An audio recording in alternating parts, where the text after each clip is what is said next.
All right, welcome. My name is Scott Engler. I'm a published author and thought leader on contemporary job search strategies and professional branding on LinkedIn, really utilizing LinkedIn and other contemporary strategies to transition your career to really attract new opportunities to you.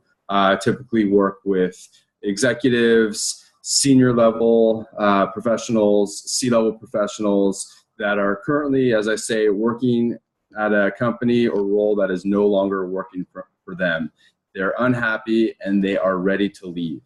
So today what I want to talk about, today is actually, I'm doing my first LinkedIn Tuesday Pro tip on a video because I wanted to show on the LinkedIn site one of these tips and how you could do it because it's really important.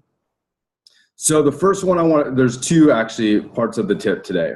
So 2 tips to use on your LinkedIn to really help you get more easily discovered by recruiters. So today's tips are really focused on that. So the first one, and this is based on information I've actually gotten from LinkedIn, the company, this month.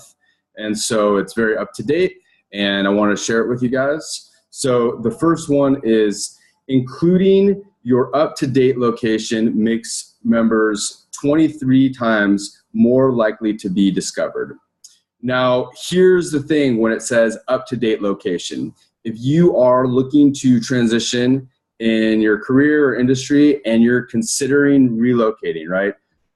If you're not, put whatever state that you're planning on wanting to stay in, right? If you're in New York and you want to stay in New York, then keep your location in New York.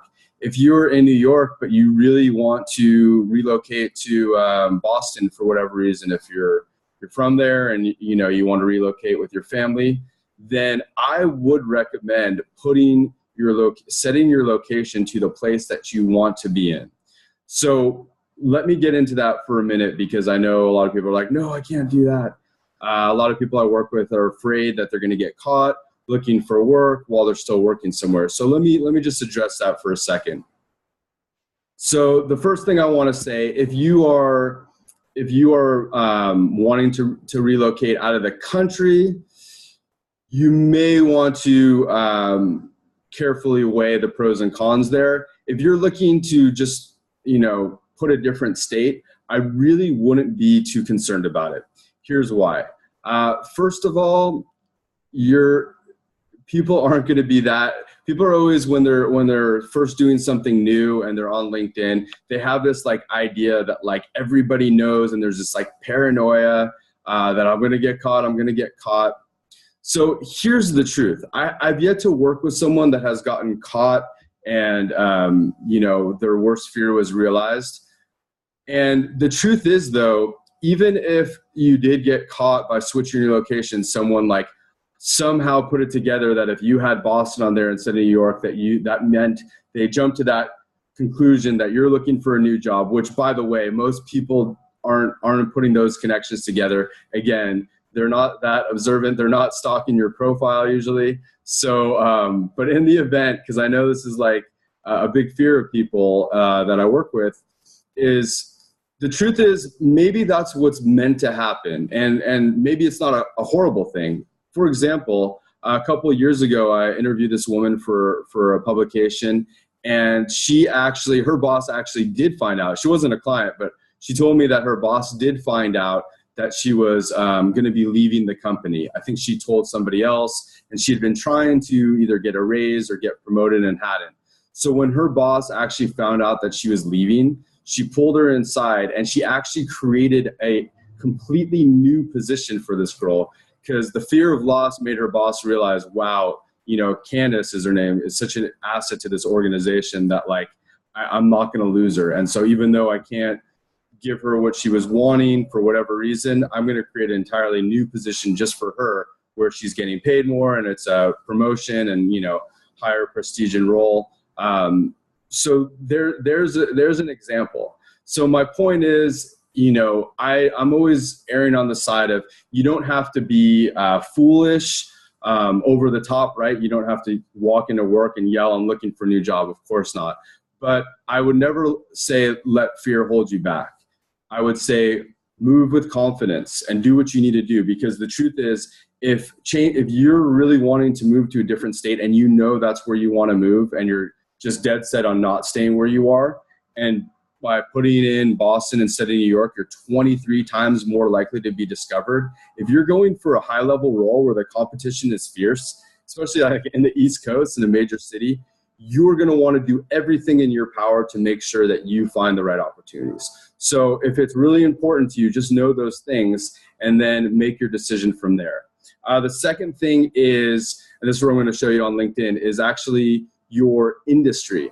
So here's something cool. I'm not sure why LinkedIn just changed this recently, but your industry doesn't actually show up on your profile.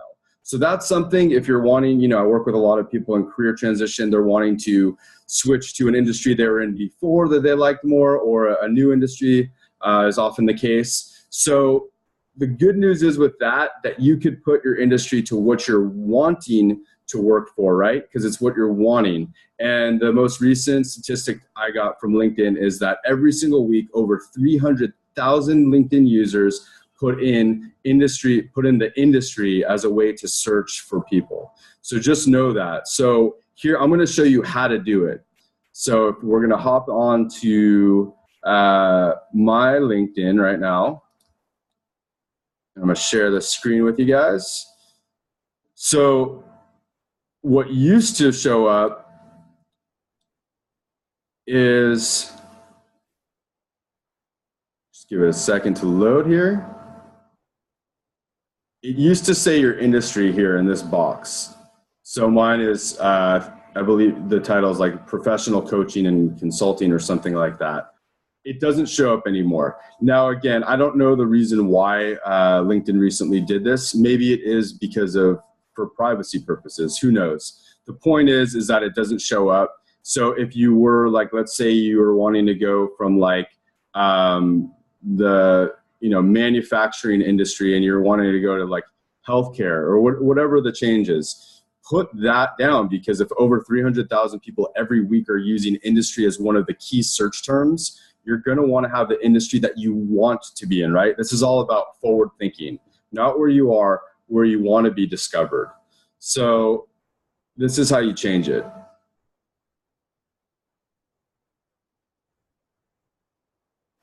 So I'm going in here, you see my education, locations, you see this part right here, it says industry, right? So you could just simply change it by entering in whatever it is that you want to put in there using the drop box. There's all sorts of different ones, right? So we got performing arts, pharmaceuticals. So they got a whole bunch of different industries, right, that you could put in. So I'm going to leave mine, but I just want to show you that. So then, and you don't have to, you could actually do it just again. If you're like really paranoid at first, you don't have to share public changes, right? You could go in and change it if you're really paranoid. Again, what I try to tell people is most cases, people I've worked with, it's in their head, right? If you have like a obsessive boss or something, people that are stalking you, then that's all the more reason that you need to get out right away. But in most cases, people have this fear that everyone's looking at me, but they're really not. They got all their own problems and things to be concerned about than looking at your LinkedIn profile and what changes you're making. Just know that you don't have to add people that you don't want searching you. If they're not in your network, they're not going to see what changes you made. You could change your profile settings even to be more private. Now, I don't know how that affects recruiters searching you, so I'd be a little careful. Again, I haven't had a client yet get caught, and so really, these are things that, again, 6 to 12 months is the average amount of time it takes for an executive level, senior level person to switch roles, and that's that's the standard in the U.S. So if you understand that the level of competition is fierce, if you understand that it takes this long, if you also understand that you're not alone, that so many people have the same fear, and a lot of people let that fear keep them stuck, if you're the one that is being proactive and changing your industry and changing your location to set to what you want, then you really are ahead of the game because other people aren't. Because it's not going to be conducive if I put that up that I'm in New York and I'm in the manufacturing industry, or if those are both things that I don't want to do, because then if I do get found by recruiters, they're going to be searching for New York and manufacturing when those are both things that I don't want. So I'm automatically not making the alignment with the opportunities that I want for myself. So those are my tips for today. I hope you guys could take some action today on those things and really, one step forward. I know it could be scary, but I promise you that if it's meant to happen, you are going to start seeing better traction when you move forward in that direction. Thanks so much. Take care.